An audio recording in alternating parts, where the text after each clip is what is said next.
업종 공략 업앤다운. 오늘은 이데일리맵 오현진 전문가와 함께하겠습니다. 어서 오십시오. 네, 안녕하세요. 자, 먼저 오늘 상승이 기대되는 업종부터 화면으로 확인해 보시겠습니다. 자, 오현진 전문가가 꼽은 상승 전망 섹터는 의류 업종입니다. 온라인 쇼핑 증가 수혜 코멘트해 주셨군요.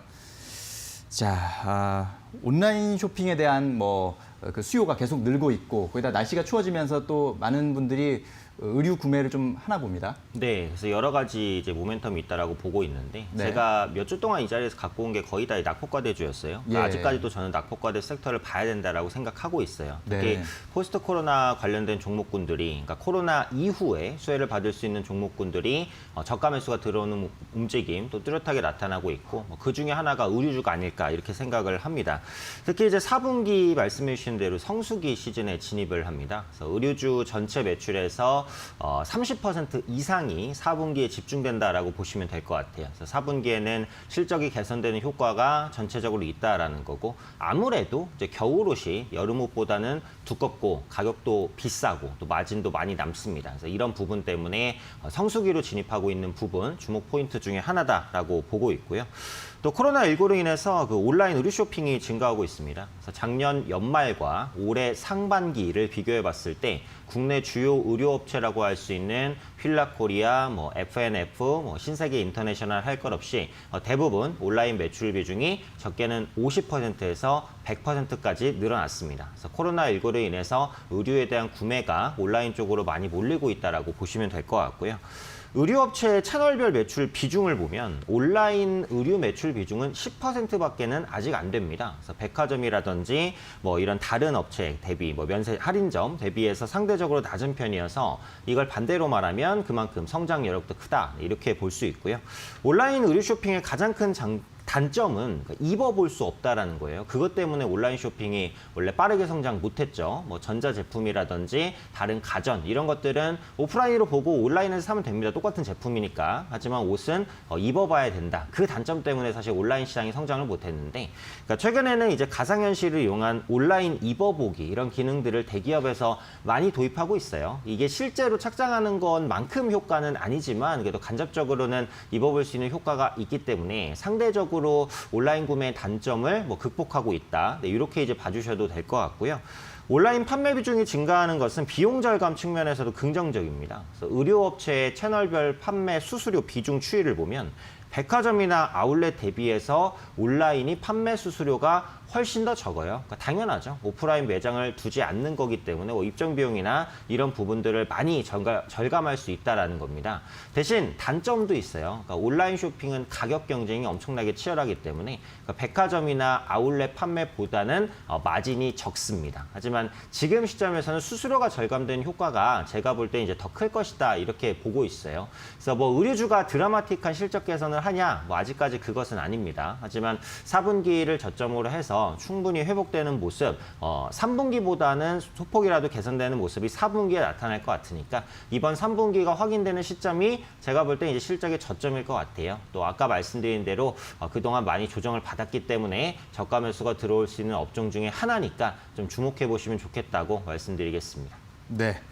자, 가상현실 기술이 많이 이제 발전되면서 온라인 쇼핑 시장에서 의류 아이템의 매출도 좀 증가할 수 있는 증가했고 그런 가능성을 계속해서 염두에 두셔야 될 것 같습니다. 그리고 4분기 성수기가 도래했다는 점, 이런 점도 역시 의류 업종에 관심을 가져야 될 포인트고요.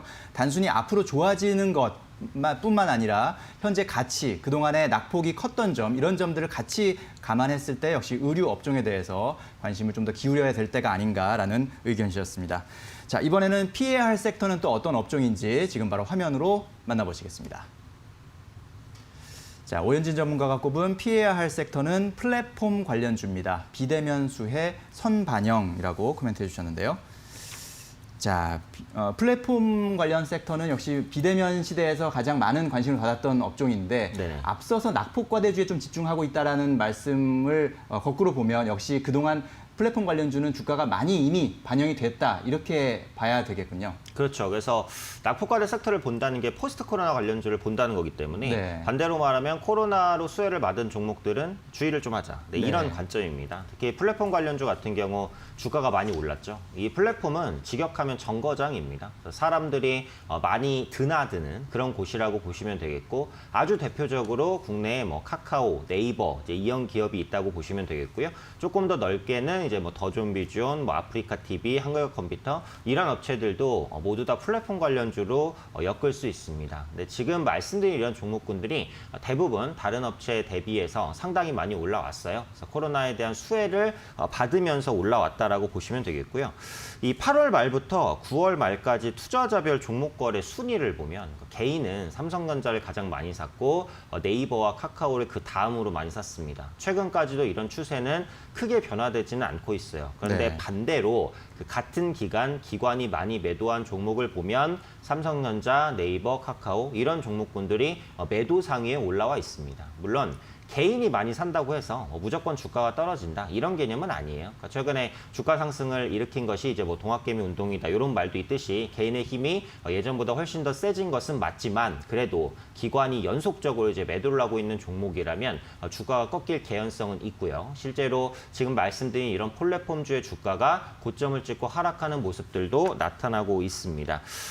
또 현재 그 고평가에 대한 부담감이 있어요. 그러니까 대표적으로 그 네이버와 카카오 두 종목을 보면 올해 같은 경우 PER이 60배가 넘습니다. 4분기, 3, 4분기 호실적을 감안해도 60배가 넘어요. PER 60배는 제약바이오주에 줄 수 있는 프리미엄이라고 볼 수 있거든요. 그러니까 그만큼 성장에 대한 기대감이 정말 충분히 반영되었다라고 볼 수 있기 때문에 현 시점에서 드라마틱한 반등 보여주기는 매우 어렵다. 이렇게 판단하고 있고요. 또 정부가 그 시장 과점 사업자에 대한 규제를 확대할 수 있습니다. 과점적인 지위를 남용할 수 있는 업체에 브레이크를 한번 걸겠다 이런 관점인데요. 금감원이 빅테크 종합감독 방안을 마련했어요. 그러니까 플랫폼 업체들이 요즘에 보시면 페이, 뱅크, 그래서 금융 서비스를 굉장히 많이 그 적용을 시키고 실제로 그것으로 돈을 많이 좀 벌고 있습니다. 근데 기존의 은행이라든지 이제 증권사에는 돈을 움직인다는 이유로 굉장히 강력한 금융 규제가 적용돼 있어요. 하지만 카카오라든지 네이버에는 금융 사업을 영위하고 있음에도 불구하고 은행권, 증권업, 보험업보다는 훨씬 더 완화된 규제가 적용돼 있어요. 물론 이런 것들이 이제 4차 산업혁명과 이제 관련해서 규제를 완화해준다 이런 부분도 있지만 같은 금융권인데 왜 이렇게 규제가 다르냐? 은행권에선 당연히 불만이 나와요. 그래서 이런 부분들의 눈높이를 맞추기 위해서 빅테크 규제 법안을 마련한 것이고 이런 부분들이 카카오와 네이버의 발목을 잡을 수 있는 요인이 될 수 있다 이렇게 보고 있고요. 또 지난달에는 그 네이버가 카카오의 부동산 매물을 올리지 못하겠다라면서 네이버에 10억 정도 과징금을 부과하기도 했습니다. 아무래도 이제 과점 사업자는 갑질에 대한 이런 태클을 견제 받을 수밖에 없거든요. 그래서 이런 부분들이 카카오나 네이버 혹은 더 나아가서 플랫폼 업체를 좀 옥죄는 요인이 될 수도 있으니까 이런 부분들은 조금 이제 주의하실 필요가 있지 않을까 생각됩니다. 네. 자, 플랫폼 관련주, 언택트 시대의 성장 기대감이 상당히 컸는데요. 그만큼 주가가 이미 많이 선반영되어 있다라는 부담들, 고평가에 대한 부담을 분명히 투자자 여러분들은 주의를 하셔야 될 것 같고요. 간밤에 미국 정부도 이 구글을 상대로 반독점 소송을 제기한 그런 소식이 전해왔습니다. 마찬가지로 우리 정부도 이런 과점 사업자에 대한 규제 확대 가능성이 있기 때문에 이런 점들도 잘 유념하시면서 투자 기회를 노려보시는 것이 좋겠습니다. 자, 그럼 이제 오늘의 공략 종목 살펴볼 텐데요. 어떤 종목 갖고 오셨습니까? 네, 그래서 앞서 이제 의료업종을 관심주로 드렸기 때문에 관련주 내에서 한섬을 좀 네. 가지고 왔습니다. 한섬은 이제 우리에게 많이 알려져 있는 의료업체인데요. 원래는 여성 브랜드를 많이 보유한 업체입니다. 하지만 남성용 고가 컨템퍼러리 의료 라인업도 탄탄하게 갖추고 있는 업체예요. 그래서 매년 어느 정도의 실적은 이제 바탕이 되는 기업이라고 보시면 되겠고요.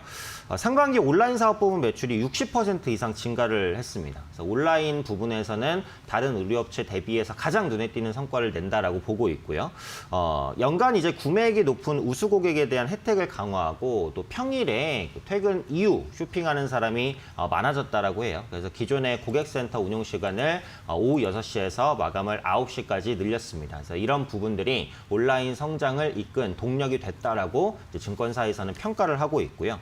또 글로벌 유명 브랜드 업체와 협업도 확대가 됩니다. 뭐 타밀피로라든지 DK 이렇게 우리가 들으면 바로바로 알 수 있는 이런 유명 브랜드와 협업을 해서 아무래도 이제 언론 효과를 좀 노린다라고 볼 수 있을 것 같아요. 그래서 온라인 사업 부분의 성장세가 올해 하반기에도 개선될 수 있다라고 계속될 수 있다라고 보고 있고요. 그러니까 기존의 그 더한삼닷컴과 H 패션몰의 성장세와 함께 최근에 이제 그 모바일 편집숍도 런칭을 했어요. 모바일 편집숍이기 때문에 모바일에 특화됐다라는 거죠. 그래서 이런 부분들을 홍보도 지금 잘하고 마케팅도 활발하게 펼치고 있는 상황이기 때문에 앞으로도 온라인을 통한 의류 매출이 계속해서 급증세를 이어갈 가능성이 높다 이렇게 판단하고요. 또 마케팅 강화를 통해서 신규 회원도 끌어들이고 있습니다. 그래서 온라인 마케팅 확대로 매월 한 5,000명 정도 증가하던 신규 회원 수가 지난 3월부터 매월 2만 명 정도로 증가하고 있어요. 4배 정도 신규 회원 수가 증가를 했다라는 부분이죠. 그래서 이런 부분들이 외형 성장 효과로 반영되면서 이제 자연스럽게 실적까지 연결될 것이다라는 부분이 있고요. 한삼도 이제 다른 의류업체와 마찬가지로 많이 빠졌습니다. 그래서 지금 시점에서는 저점을 뚫고 이제 상승할 수 있는 여력이 있다라고 보니까요. 좀 무난하게 공략하실 수 있는 종목이다라고 말씀드리겠고요. 어제 종가가 29,800원이니까 3만 원 이하 구간에서 매수 가능하다고 보겠습니다. 그래서 목표가는 한 10%대 수익을 노리는 한 34,000원 정도 설정해 보도록 하겠고요. 손절가 넉넉하게 한 27,000원 잡아보도록 하겠습니다. 네. 자, 고가 브랜드 라인업을 갖추고 있는 한섬. 상반기에 온라인 사업 부문 매출이 상당히 많이 성장한 모습 확인할 수 있었는데요. 오늘의 공략 종목으로 한섬 소개해 주셨고요. 또 상승 예상 업종으로는 의류 관련주, 하락 예상 업종으로는 플랫폼 관련주를 꼽아 주셨습니다. 자, 저희가 전해드리는 투자 정보는 잘 확인하시고요. 투자에 대한 판단은 시청자 여러분의 몫이라는 점 다시 한번 말씀드립니다. 네, 오현진 전문가님 오늘 말씀 잘 들었습니다. 감사합니다. 감사합니다.